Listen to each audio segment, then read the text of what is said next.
Is this microphone on? Are we on? All right, it's approaching 1 o'clock.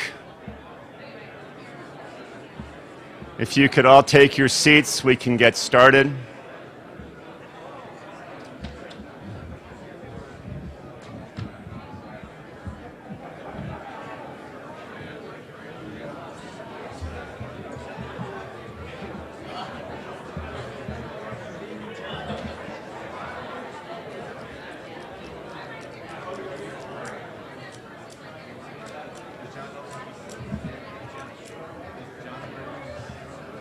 He's on his way up.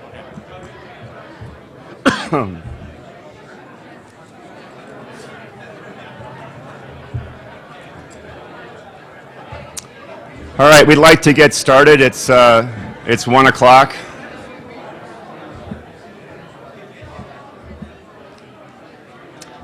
There'll be plenty of time after to mingle and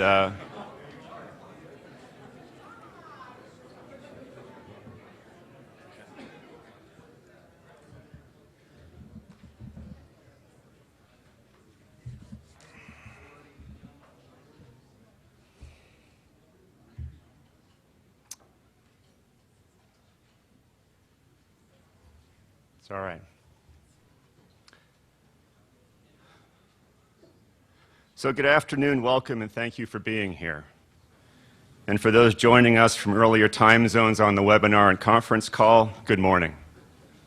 My name is Jim Hamilton. I am part of the Northwind consent-based siting team advising the department, and I'll be facilitating today's meeting. Before we get started, a couple of housekeeping items. For your safety, in case we need to evacuate the room, there are 3 emergency exit locations behind you, where you came in, and behind me. Second, you all should have received an information packet that you picked up on your way in. It contains the following items: an agenda, biographies of today's speakers, a copy of the invitation for public comment as published in the Federal Register, a question and answer sheet with 5 questions the department is looking for your help in answering, a for further information contact sheet, and copies of the informational posters you see in the back of the room. I also want to point out that all this information is on the department's website at the URL listed there. Does everybody have a copy of their information packet? Good. Thanks. Now I'm going to review the agenda briefly. We'll start with opening remarks by Dr. Orr, Undersecretary for Science and Energy. His talk will be followed with a panel presentation by Acting Assistant Secretary for the Office of Nuclear Energy, John Kotek, Director of the Office of Used Nuclear Fuel Disposition, Bill Boyle, and Andrew Griffith, Associate Deputy Assistant Secretary for Fuel Cycle Technology. We will then take a 15-minute break around 2 p.m. And following the break, we will move to a 45-minute written question and answer period. Following that, Mr. Kotek will make closing remarks. And then I invite you all to the 1-hour poster session in the back of the room, and we encourage you to stick around for that. Now, a bit about the written question and answer session. As outlined in the invitation for public comment, the department is asking you for your input into the design of the consent-based siting process. That input today is in the form of the questions, of answers to the 5 questions in the information packet you have before you. Today is the kickoff meeting for that process. Now, to facilitate this question and answer session, each of you has 4 labeled colored cards. Blue is for consent-based siting, red is for transportation, yellow is for storage and disposal. There's a typo, it should say storage and disposal. And green is for other. So if you have a question about consent-based siting, fill out the blue card.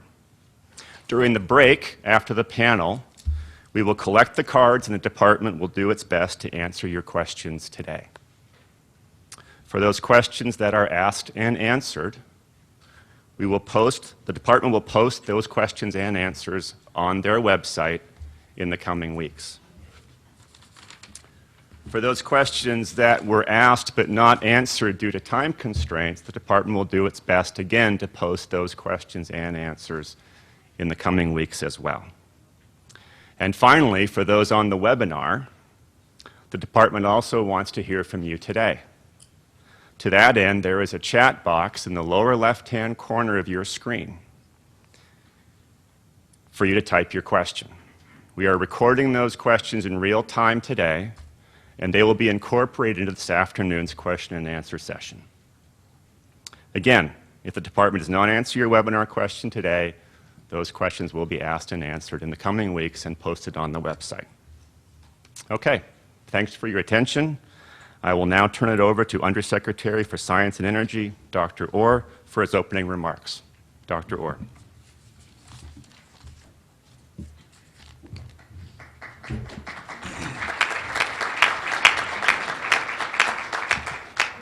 So, good afternoon, good chilly afternoon, and here in Washington. I'm actually quite glad to be here today to talk about our path forward for developing a long-term sustainable solution for managing our nation's nuclear waste. Secretary Moniz first announced the start of this process last month, and I want to thank him for his leadership on this important issue. I'd also like to thank my DOE colleagues, who you will hear from in a panel discussion later this hour. They were introduced a minute ago, so I won't do that again. But they've been working hard on thinking about how to make this consent-based process one that can work for all of us. So if you took an honest look at the long history of citing nuclear activities, you'd have to say that it's had its ups and its downs. In 1949, the Atomic Energy Commission selected a site in Idaho to host the first ever nuclear reactor and the testing station there, and the surrounding communities were ecstatic. The Idaho Falls Chamber of Commerce produced some new stationery dubbing itself the Atomic City, and nearby Arco, Idaho, celebrated being chosen as the location for the Idaho Operations Field Office by hosting a torchlight parade down the main street. At the same time, the Atomic Energy Commission set some quite strict parameters for the location of facilities like this in a way that hinted at future points of contention, limiting them, for example, to areas which were not prone to earthquakes. In the decades since, projects involving nuclear power plants and the disposal of nuclear materials have continued to be met by a mix of both pride and concern by local communities. Today, the Department of Energy is attempting to learn from that long and complex history and to move forward in a way that will prove to be both successful and durable. So we're here today to begin a conversation about designing a consent-based siting proposal for future nuclear waste management facilities. So you notice that I didn't talk about designing future facilities. I talked about designing a consent-based process.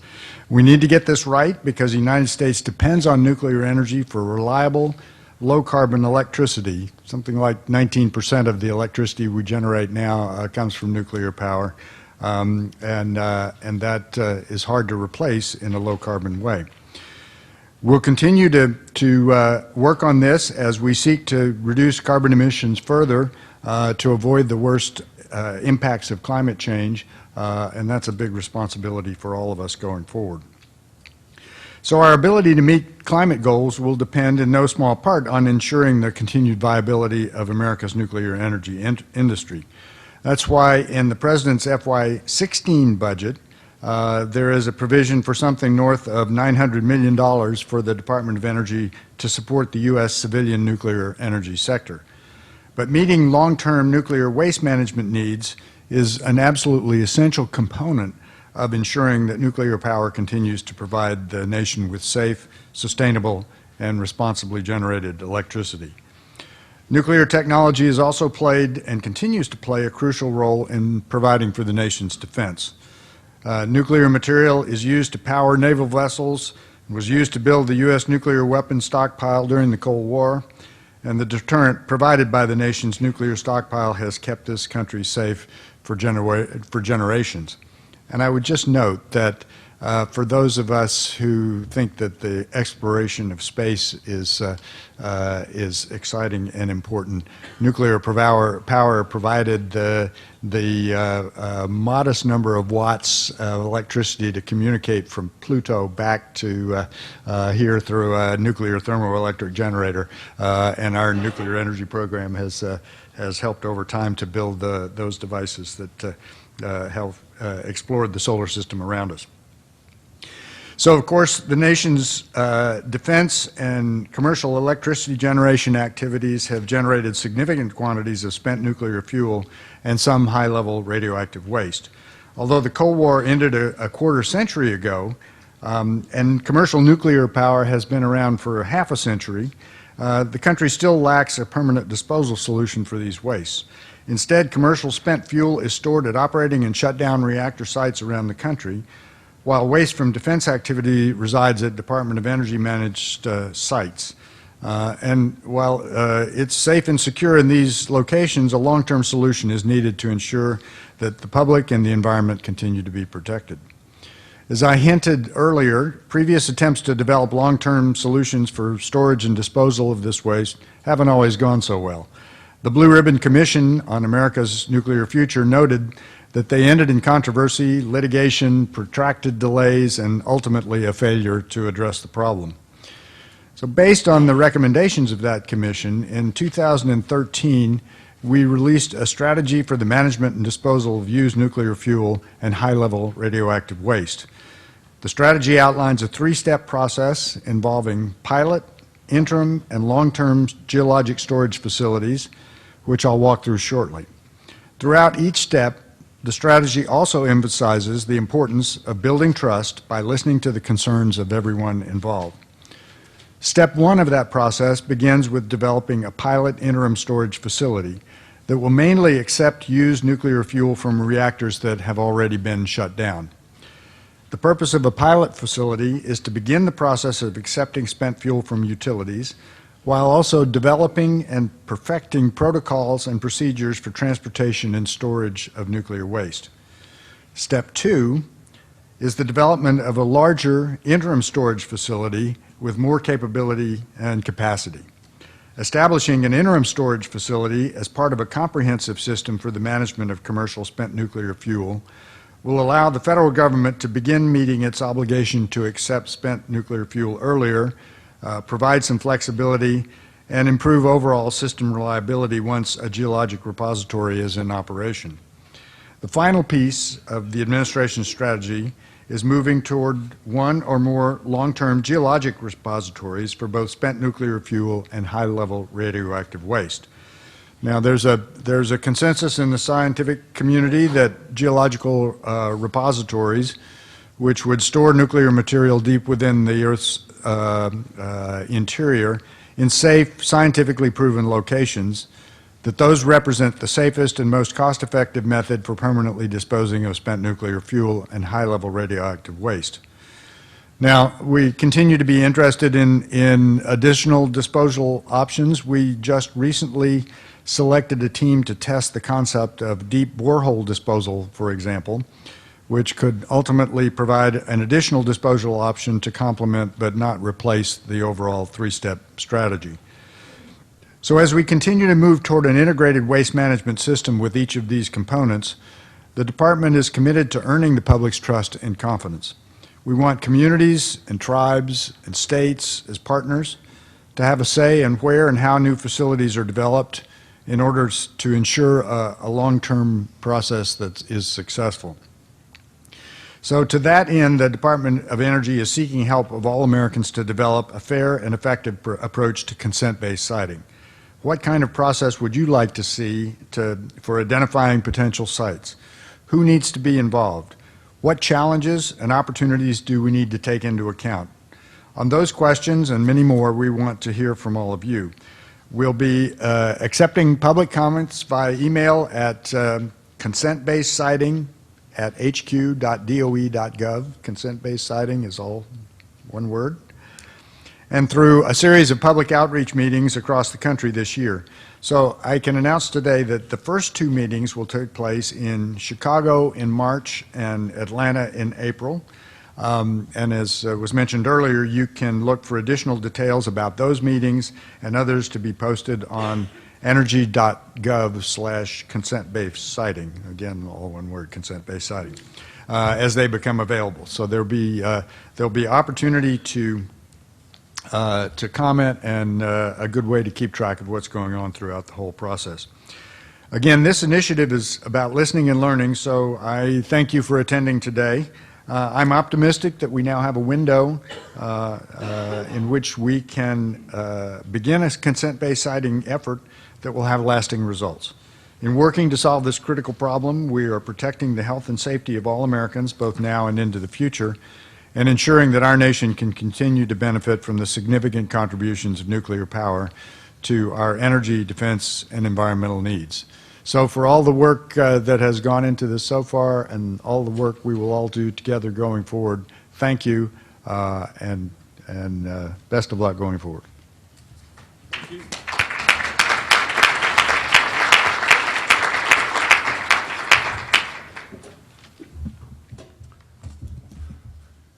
Thank you, Dr. Orr. We're now going to hear from our panel. As I mentioned before, we're going to start with Mr. John Kotek, and then follow it up with Dr. Bill Boyle, and then Andy Griffith will bring us home for the break. Thank you. John? All right. Hey, thanks very much. And really is a pleasure to be here with you all today, to see so many familiar faces. I've got to say it's a little reminiscent of the meetings we had with the Blue Ribbon Commission, and as I look around the room, whenever we have one of these events or get together with some of the alumni from the BRC experience, I have to remark first of all how much we miss the late Mark Ayers from the BRC and Alex Thrower from the BRC staff. So. Those of you who knew those fine gentlemen will just know how much they're missed. It really also isn't a BRC meeting without Judy Treichel and Steve Frischman here. I hope they're watching on the webinar, but they were regular participants in the process, and I look forward to seeing them again going forward. And it's as I mentioned, it's great seeing so many familiar faces here in the audience today. We really do hope this marks the beginning of a process that will deliver a more permanent solution to securing the back end of the fuel cycle. Development of a consent-based citing process, as recommended by the BRC and as embodied in the administration strategy, will inform the department's planning for an integrated waste management system, which we intend will transport, store, and dispose of both spent fuel and high-level radioactive waste. So we really do appreciate your participation today in helping us with our efforts to begin the formulation of a consent-based citing process that we see as crucial to implementing an effective integrated waste management system. So consistent with the administration strategy and as the Undersecretary said, we envision an integrated waste management system that may contain one or more of the following, including pilot interim storage facilities, which would be focused on accepting spent fuel from shutdown reactor sites, full-scale consolidated interim storage facilities that provide greater capability within the waste management system, and then of course geologic repositories to dispose of spent fuel and high-level waste. As some of you know, before I returned to DOE in 2015, I spent a number of years working in the state of Idaho as a public affairs consultant. In fact, was a consultant when I was staff to the Blue Ribbon Commission. And a big part of my job was working with multiple stakeholders on permitting approvals for large projects, whether wind farms and transmission lines and you name it. And so I've been to many dozens of public meetings, some big, some small, and I've learned a few things I like to think along the way. And one of the primary lessons I've learned is that early and frequent and open dialogue with folks like yourselves and potentially impacted communities really is a cornerstone of any successful project. I mean, one of the most successful public meetings I was ever at was on a wind farm in southeastern Idaho, and some community members had turned out and they were concerned about having this thing built in their or near their town. And one of the local residents said, "I don't like where you've got this, where you've got your distribution yard set up." And the landowner and the project owner went over and they huddled in the corner, and they came back in 2 minutes and they said, "Okay, we'll move it." Right? Now, I don't know that we can be that responsive through this process, but I mean really listening to people's concerns and being able to do something about them reasonably when you can, I think, is a big part of building confidence. And in this, these are the types of forums through which we can hear those concerns and understand what's important to people as we go down this road, and be as responsive as we can to the input we receive. So I hold this principle to be really important. And I think it's something that we're going to aspire to do going forward. As Andy's going to discuss later, the success of any effort to design an integrated waste management system hinges on public acceptance. In order to gain and earn this confidence, public participation is crucial to this consent-based siting effort. So we're going to conduct this process in multiple phases, and each one is expected to enhance and inform the next. The first phase involves engaging with the public and interested groups to learn from them what elements are important to consider when developing a consent-based siting process. This characterizes the work we'll be doing this year to meet with and hear from folks like yourselves and other interested members of the public, including but not limited to, of course, state governments, tribal governments, local communities, NGOs, others who have a stake in this issue. The second phase will focus on documenting a consent-based siting process to serve as a framework for collaborating with potentially interested host communities. And of course, we're committed to a phased and adaptive approach. We're going to design something that we think is where we all collectively need to head, recognizing that as we learn things, as events unfold, probably need to change some things, tweak some things along the way. In subsequent phases, though, we'll use this consent-based process to work closely with interested communities, states, and tribal nations with, of course, the goal of siting facilities. In all stages of this work, DOE will work collaboratively with the public and interested stakeholders to design a process that will allow us to identify potential partners in managing the nation's spent fuel and high-level radioactive waste. In our review of successful siting processes in the U.S. and abroad, including the siting of the disposal facility for transuranic waste in New Mexico, the WIPP facility, but also recent positive outcomes in Finland, France, Canada, Spain, and Sweden, there are lessons to be learned, and we've been paying close attention. We now turn to you to help us define what this process should look like going forward. So at today's meeting, we're going to share some initial thoughts on how we plan to learn from and engage with you so that we can take the next steps needed to solve this decades-old problem. We aim to conduct this process in a way that's inclusive, adaptive, responsive, and transparent. We believe the public is deserving of us upholding these standards, and we look forward to working with you and all interested parties on this going forward. So thanks for being here again, and I'll turn it over to my fellow panelists. Okay. Thank you, John. And I'm going to start off where he just finished, which was to thank you for being here, and we look forward to the question and answer period. The goal of the Office of Nuclear Energy is to find long-term, technically feasible, and sustainable solutions for managing the nation's nuclear waste. Today, I'm going to give an overview of the technical work the Office of Nuclear Energy has been doing with respect to all components of the waste management system to support a consent-based siting process. Although the ultimate goal is disposal, there are additional efforts related to storage and transportation, which are key elements in an integrated waste management system. These efforts related to storage, transportation, and disposal, sometimes referred to collectively as disposition, are split between first, research and development, and second, efforts laying the groundwork for interim consolidated storage and preparing for large-scale transportation. I will start with a description of the efforts on laying the groundwork for interim consolidated storage and preparing for large-scale transportation. Development of interim consolidated storage capability was a key recommendation of the Blue Ribbon Commission. An interim storage solution could enable the federal government to begin meeting the waste acceptance obligations sooner and ultimately reduce liabilities caused by the delay in meeting those obligations.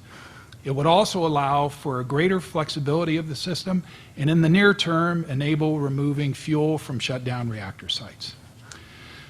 The work being done to support development of a flexible storage system includes development of pre-conceptual designs of generic interim storage facilities, performing systems analyses that would help reduce costs and accelerate construction time and promote integration of storage into the waste management system, evaluating potential system benefits of standardization, and compiling lessons learned relative to siting processes.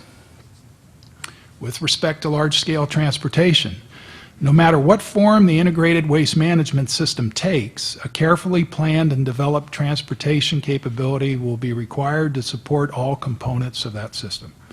The planning and activities that have taken place related to preparing for large-scale transportation of nuclear waste have an initial focus on removing spent nuclear fuel from the shutdown reactor sites and on key stakeholder engagement in keeping with the focus on a consent-based approach to siting. The DOE values the contribution from states and tribal nations as they are responsible for public health and safety within their jurisdictions, and they also provide a perspective that often challenges and thereby strengthens the decision-making and the development of the transportation system. Current work underway in transportation includes developing operational tools to support the understanding of potential routes and the emergency response infrastructure related to those routes, as well as performing analyses to understand the unique requirements that pertain to the shipment of the inventory from each reactor site. These efforts on transportation of spent nuclear fuel and high-level radioactive waste will support interim storage as well as the ultimate disposal of both spent nuclear fuel and high-level radioactive waste. Now I'm switching to defense waste disposal. On March 24th of last year, Secretary Moniz laid out the path forward for defense waste. The path forward is based on a finding by President Obama that the development of a separate repository for the disposal of high-level radioactive waste resulting from atomic energy defense activities is required. The finding authorized the Department of Energy to move forward with planning for a separate repository for high-level radioactive waste resulting from atomic energy defense activities. As DOE plans for a defense waste repository, the work will be informed by the consent-based siting process. The decision to move forward with planning for a separate defense repository was based on the changed circumstances, experience gained, and lessons learned over the last 30 years. Now I'm turning to the efforts in research and development, or R&D. Ultimately, R&D is the foundation of all the technical work in moving forward on storage, transportation, and disposal. R&D provides a sound technical basis for disposition, increases confidence in the robustness of generic disposition alternatives for safe disposal. Robustness of generic disposition concepts, and develops the science and engineering tools needed to support disposition concept implementation. Specifically for storage and transportation R&D, this includes work on extended storage of used nuclear fuel, R&D on fuel retrievability and transportation after extended storage, and R&D on the storage and transportation of high burnup used nuclear fuel. For disposal research and development, the work related to disposal includes providing a sound technical basis for multiple viable disposal options in a range of geologic media, such as clays and shales, salt, and crystalline rock. The R&D also includes identifying alternative generic disposal technologies, evaluating the technical feasibility of the direct disposal of existing storage and transportation canisters, and evaluating the feasibility of deep borehole disposal. With respect to borehole disposal, multiple factors have indicated that the deep borehole disposal concept may provide a technically feasible and cost-effective alternative for safe disposal of some smaller DOE-managed radioactive waste forms. Just 2 weeks ago, it was announced that the department selected a team led by the Battelle Memorial Institute to drill a test borehole near Rugby, North Dakota. This moved forward to test the technology for deep borehole disposal, which is consistent with the recommendation of the Blue Ribbon Commission that DOE conduct further R&D to help resolve some of the current uncertainties about the concepts, is an important and significant step in further exploring whether this will be a suitable option for disposal for certain types of radioactive waste. If borehole disposal proves to be feasible, it could complement, but not replace, a mine geologic repository, which would still be required for the other waste forms. As DOE moves forward with a consent-based approach to siting in the United States, the department will continue to look internationally for lessons and insights and will keep abreast of the latest developments in other countries' waste management programs. Thank you for your time and attention.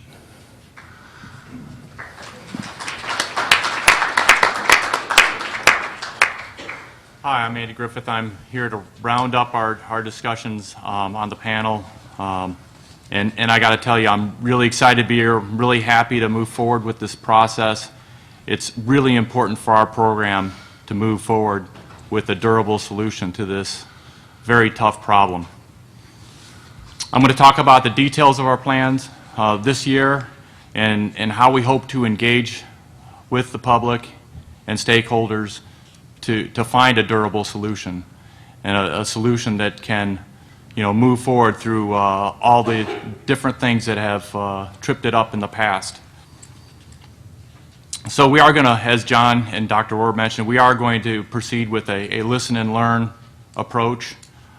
We have our own thoughts. We have studied others who have headed in this direction, but we feel there's a lot more to learn. And the first step, at least introducing or implementing a program in the United States, is to build on the recommendations of the Blue Ribbon Commission and learn from the many lessons that have been experienced around the world. Clearly, we're looking for a phased and adaptive approach, as John also said. Each step of the process, there are things to be not only learned, but details to be worked out, discussions to be held, input to be provided. And so we want to digest all that as we develop our plans for the next subsequent step. So I'm going to, with a brief overview of the three elements that we're looking at employing this year in this process of developing a durable solution. The first one already started in December with the Federal Register notice for an invitation for public comment. I'll talk a little bit more detail about each one of these elements. The second element is the public engagement part of our program, where we are going to be holding a number of public meetings. Dr. Orr mentioned the first two locations of Chicago in March and Atlanta in April. We'll be having further meetings later on in the year, and I'll talk about that as well. And the third element is really the most flexible element from the standpoint of our program. We want to make ourselves available to meet with any stakeholder, any organization that's interested in holding a discussion with us. And so I'll talk about that as well. The first element, as I mentioned, it was issued December 3rd. The Federal Register notice was in each of one of your packets. It's basically the steady, the concrete, the available mechanism for you to provide us with your inputs. It's comprised of 5 questions you see there on the screen. I'm not going to read those to you, but the first 4 are pretty general, and they're dealing with the consent-based siting process. But the 5th one, it's the open door. Okay, we have some structure, we have some thoughts, but I'm sure there's things that we don't know, that we haven't considered. And this is your opportunity to provide some input. And of course, we're looking at these questions to be answered and provided in writing for the record. It's part of, we want to make that as part of our fair and transparent effort to go forward with your input. Also, in each one of your packets, you have a couple pages with blanks on them. If you have a moment to jot down some of your thoughts on answers to those questions, this is a process we've intentionally established to be an opportunity for you to weigh in early and often. It's intentionally a long period. It's going through December 15th. People are asking, why so long? Well, it's long because we're going to be holding a number of discussions, public meetings, and other things. We look to introduce some other opportunities to discuss things with the public, but it's open that long because we know thoughts will evolve, and if they don't, that's fine. If you have updates to your thoughts and you want to supplement your answers, we welcome that. And so with that, let me move on to the second element, and that's the one of broad public engagement. The public meetings, as I mentioned, the first one in Chicago in March, in Atlanta in April. We don't have specific venues or dates yet, but we are working on those. We're also going to be working on similar meetings across the country in each subsequent month, on the order of about once a month. We want these to be opportunities for us to have good dialogue, solicit verbal comments, meet with people, and really build on what we've learned so far and expand our awareness of other inputs from different people along the way. We're looking to supplement the public meetings with opportunities like webinars, conference calls. As we have updates or something that we want to share, we might schedule a webinar, step through what our thoughts are, what our plans or what concepts we've come across. We'd like to share them with you, and then have some structured dialogue in the webinar type of technology process where we get your thoughts back in response to that. And this is a way of kind of keeping everyone up to speed, hopefully, as we progress through this process. We're also looking at engagement with the public that might not have dedicated as much of their time or energy to this topic as we all have here. We want to get a better sense for the average American, what they might think about the subject, given some time for information sharing and discussion and sharing their values back to us. And I hope to be able to share more with what kind of process we're looking to employ and that in the future. Next, I'll talk about the second element. The third element, which is the broad program availability to hold discussions with you. We don't want to limit it to big rooms and big groups. We know that various people have specific things they'd like to have a dialogue with us over. We're looking at building as we go around the country with our public meetings. There are groups that would like to meet with us. We want to make ourselves available to meet with them. If anyone is in the Washington, D.C. area and they want to meet with us, we welcome your expression to meet with us, and we'll make time to do that. We'll reach out to people who we may not have had many conversations with in the past, and we'll hope to have conversations with them. We're looking at taking advantage of opportunities such as the Energy Communities Alliance meeting in Austin next month, as well as the Waste Management 2016 meeting in March, where we can have meetings as with others who also attend those events. In conclusion, I'd just like to say that this is really exciting for us. We've been putting a lot of work into this effort in preparing for this engagement. I know the staff, the team, is dedicated to doing the government's work and finding a durable solution. I think there's a lot of people who want to address this. I know there's communities out there that would like to understand what we're looking at and what we're thinking of, and we welcome having a discussion with them. If they want to continue to have dialogue, great. If they don't, that's fine. But we think it's worth the effort to engage with the broad spectrum of views and the governments at all levels out there, community level, state level, and tribal level, and move this solution forward. So with that, I'll wrap up and look forward to your questions. Thank you. Thank you, Andy. And thank you, panel members. Okay, we're going to take a 15-minute break. And we're going to meet back here at 5 minutes to 2, and we're going to start our written question and answer session. For all of you who have filled out those little colored cards, Elizabeth and Mike, you want to stand up? Pass the cards. They'll be collecting cards. Also pass them to me, or you can leave them on the desk right there. But our goal here for the next 15 minutes is to take your cards, assemble them, and we'll use them as the start of our question and answer session starting at 5 to 2. Restrooms out the door to the left, Starbucks upstairs. See you back here at 5 to 2. Thank you very much.